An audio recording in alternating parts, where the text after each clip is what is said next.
Hello दोस्तों, नमस्कार। स्वागत है एक और शानदार वीडियो। यूपीएससी के इंटरव्यू चल रहे हैं, हम लगातार कवर कर रहे हैं। सर अभी इंटरव्यू देके आए हैं, जानेंगे आज का इनके इंटरव्यू का एक्सपीरियंस कैसा रहा, साथ ही साथ इनके स्ट्रगल और स्ट्रेटजी के बारे में बात करेंगे। तो सबसे पहले स्वागत है हमारे चैनल पर। Thank you sir. सर थोड़ा अपने बारे में बताइए, अपना नाम, एजुकेशन बैकग्राउंड और टाइम। मेरा नाम अंकित कुमार वानिया है और मेरा बैकग्राउंड में मैकेनिकल इंजीनियरिंग में से हूँ और अभी ट्राइबल डेवलपमेंट ऑफिसर की तरह सिलेक्ट हुआ हूँ। ये आपका अटेम्प्ट कौन सा है, मीडियम कौन सा है? ये मेरा थर्ड मेंस और फर्स्ट इंटरव्यू। First interview. तो आज का ओवरऑल एक्सपीरियंस कैसा रहा आपका इंटरव्यू का? आज मेरा बीबी स्वेन सर का बोर्ड था और काफ़ी कोरियल था और मेरा बैकग्राउंड है म्यूनिसिपल चीफ ऑफिसर, तो सिटीज़ और म्यूनिसिपल एडमिनिस्ट्रेशन कैसे चलता है उस पर बहुत सारे क्वेश्चंस हुए और बातचीत ही हुई ज़्यादातर। उसके बाद फिर मेरा लिरिकल डांस है तो डांस पर भी थोड़ी बहुत बातचीत हुई और फिर ऑप्शनल PSIR है तो PSIR पर अभी जो चल रहा है रशिया यूक्रेन वॉर, उन सब पर स्टैंड पूछे गए। और कोई क्वेश्चन जैसे हॉबी से आपके यहाँ डेप्थ से क्वेश्चन पूछा गया? हाँ, मेरे डेफ में से मेरा पूरा इंटरव्यू वैसे डेफ से ही चला। कोई करंट अफेयर से ऐसे कोई थे नहीं, अलावा की पॉलिटिकल साइंस के रिलेटेड। बाकी थोड़ा गुजरात से पूछा गया और थोड़ा हॉबीज में डांस पर पूछा गया। डांस रियलिटी शोज मेरी हॉबी थी तो उनको थोड़ी काफी इंटरेस्टिंग लगी तो उस पर भी थोड़ी बातचीत हुई। ओके, डांस से किस टाइप का क्वेश्चन पूछा गया, थोड़ा रिवील करना चाहेंगे? अच्छा, मेरा पर्टिकुलर लिरिकल डांस है तो आपका उसमें इंटरेस्ट कैसे जगा? आप डांस रियलिटी शोज देखते हैं तो क्या है उसमें रियलिटी है नहीं है? आप वो बाद में मजाक में बोल भी दिया अभी हम आपसे करवा सकते हैं लेकिन अभी आपने सूट और वो सब पहना है, तो मैंने कहा सर इसमें भी मैं रेडी हूँ। ओके, तो जो आपका ऑप्शनल था, ऑप्शनल से किस टाइप के क्वेश्चन पूछे गए थे? ऑप्शनल में रशिया यूक्रेन पर बहुत सारे क्वेश्चन हुए को बहुत सारी कंडीशंस दी गई और उस पर घुमा फिरा कर कहा गया कि इसमें ऐसा होता तो फिर वो लोग क्या करते, अगर चाइना साथ में होता, चाइना इन्वेट कर देता तो किस तरीके का सिनेरियो होता है। जुड़े बहुत अलग अलग तरह के सिनेरियोज देकर मुझसे बात की गई। ओके, आपके जो डेप्थ था, डेप्थ से किस टाइप के क्वेश्चन थे, होम टाउन के आसपास के या फिर किस टाइप के? डेफ में मेरा म्यूनिसिपल चीफ ऑफिसर था तो कहाँ पर थे, क्या जॉब रहती है उस हिसाब से। फिर डेफ में PSIR था तो उस पर बहुत सारी बातें हुई। मैं गुजरात से हूँ तो थोड़ा बहुत गुजरात पर बातचीत हुई।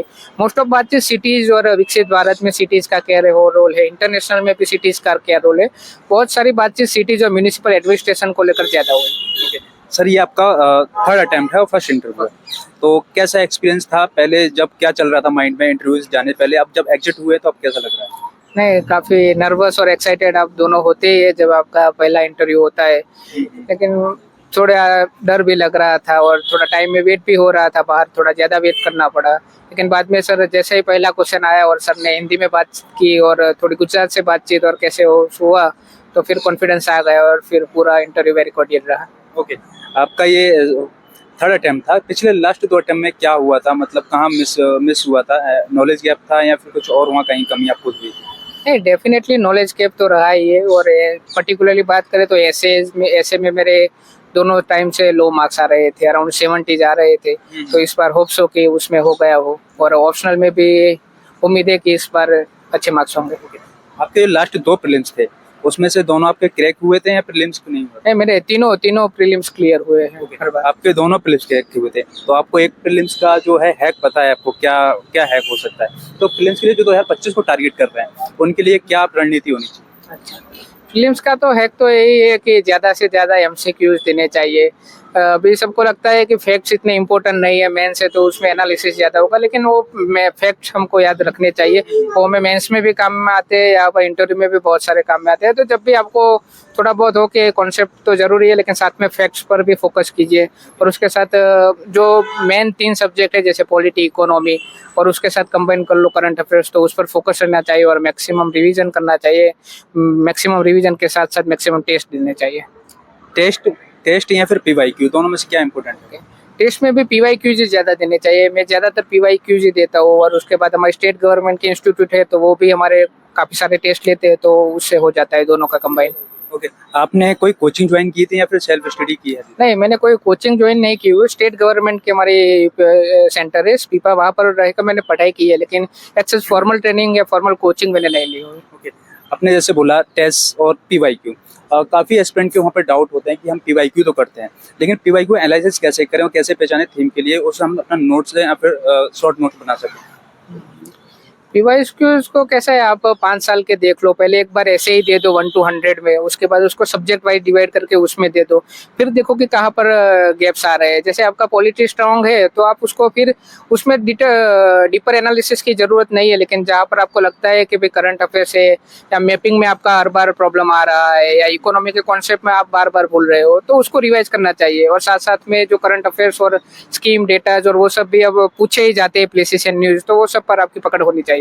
ओके, आपने सेल्फ स्टडी की है और ये आपने फाउंडेशन कैसे तैयार किया पूरे यूपीएससी के? इसमें क्या एडवांस बुक आपने डायरेक्ट पढ़ी या फिर एनसीईआरटी से आपने शुरुआत की? नहीं, वैसे मैंने स्टेट पब्लिक सर्विस की प्रिपरेशन शुरू कर दी थी, तो मेरा बेस उससे हो ही गया था, जिसमें मैंने बेसिक से जो सभी बोलते हैं कि आपको सब पढ़नी चाहिए स्पेक्ट्रम, और वो ही पढ़ी थी। और उसके साथ साथ अपने नोट्स बनाए, और फिर अब 2 साल से तो मैं अपने नोट्स और करंट अफेयर्स पर ज़्यादा फोकस कर रहा हूँ। आपके नोट्स का जो सोर्स था क्या था? एनसीईआरटी थी, एडवांस बुक थी या फिर कुछ और, गूगल, चैट जीपीटी, क्या? उसमें बेसिक्स बुक्स भी थी, साथ में गूगल चैट जीपीटी का भी ज़्यादा रोल रहता है। उसके साथ टॉपर्स की काफ़ी सारी नोट्स हमें अवेलेबल रहती है, तो मैंने उनको भी फॉलो कर उस हिसाब से मैंने अपनी नोट्स बनाई। ओके, एक अच्छा नोट्स बनाने के लिए क्या उसमें करना चाहिए? कहाँ से उनको देखना चाहिए? रिसोर्स कहाँ से उनको कलेक्ट करना चाहिए? नोट्स में तो आपको पहले टॉपिक डिवाइड कर देने चाहिए कि भाई करंट है तो उसमें प्लेसेस इन न्यूज ज़्यादा आ रहे हैं, ऑर्गेनाइजेशन ज़्यादा आ रही है, तो उस हिसाब से आपको उनका अलग से सेगमेंट बनाकर उसमें सारे डेटाज कलेक्ट करते रहने चाहिए। और जो बेसिक्स है उसकी नोट्स ज़्यादा बनाने की ज़रूरत नहीं, उसको बेसिक्स जो नोट आपकी बुक है उसमें से ही रिवाइज करना चाहिए। ओके, आपने एनसीईआरटी पढ़ी थी या फिर डायरेक्ट स्टैंडर्ड बुक से? मैंने एनसीईआरटी ज़्यादा नहीं पढ़ी है, मैंने जियोग्राफी में उसका इस्तेमाल किया है, बाकी मैंने एनसीईआरटी ज़्यादा नहीं पढ़ी है। क्या स्टैंडर्ड था? कौन सी क्लास से आपने स्टार्ट? मैंने जियोग्राफी में 11th और 12th की एनसीईआरटी पढ़ी हुई है। उसके अलावा तो मैंने हिस्ट्री में एक कई बार पढ़ी हुई थी, लेकिन अब मैं उसमें से ज़्यादा नहीं पढ़ता हूँ। तो जो बेसिक स्टैंडर्ड मटेरियल है उसमें, और उसमें थोड़ा वैल्यू एडिशन वो ही रहता है, और पीवाईक्यूज और उन पर फोकस पूरा। ओके, यूपीएससी में टॉप रैंक में आना या फिर यूपीएससी की लिस्ट में आना, ऑप्शनल और एससी और एथिक्स का गेम होता है सबसे ज्यादा स्कोरिंग, उसके लिए आपने कैसे तैयार किया? क्या उसके रिसोर्स रहे?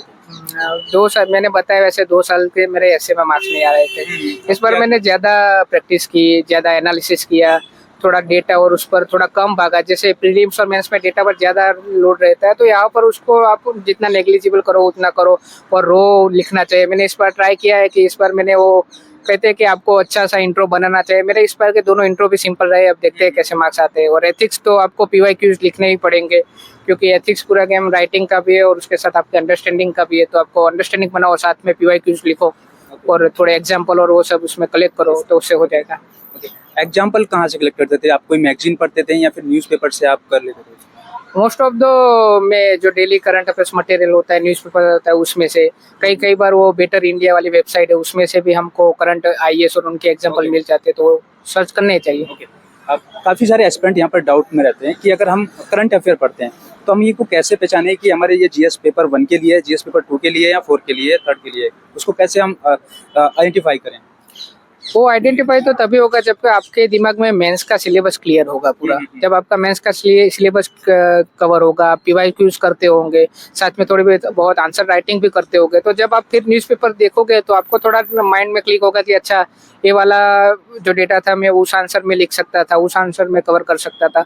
तो इस हिसाब से हैबिचुअली होता है, इसका कोई रोड मैप नहीं होता है, आप अपने आप ही आ जाएगा वो। ओके, अभी आप देख रहे हैं पिछले कुछ सालों से सीसेट थोड़ा टाइट होता जा रहा है। इस सीसेट के लिए क्या आपने कोई स्पेशल स्ट्रेटजी बनाई थी या फिर उसी में ही जैसे आप तैयारी करते आए थे उसी तरीके? नहीं, स्पेशल कोई स्ट्रेटेजी नहीं थी, लेकिन मैंने टेस्ट बहुत सारे दिए थे।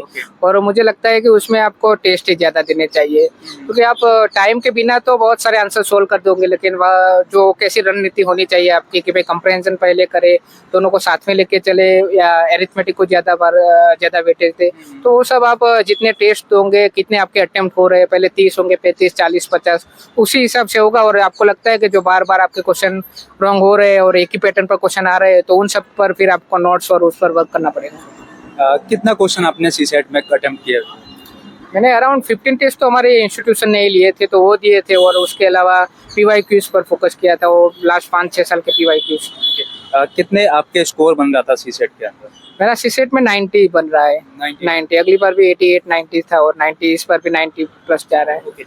अभी जो एस्पिरेंट 2025 को टारगेट कर रहे हैं, उनके लिए क्या ध्यान में रखना है कि ये करना है, ये नहीं करना है?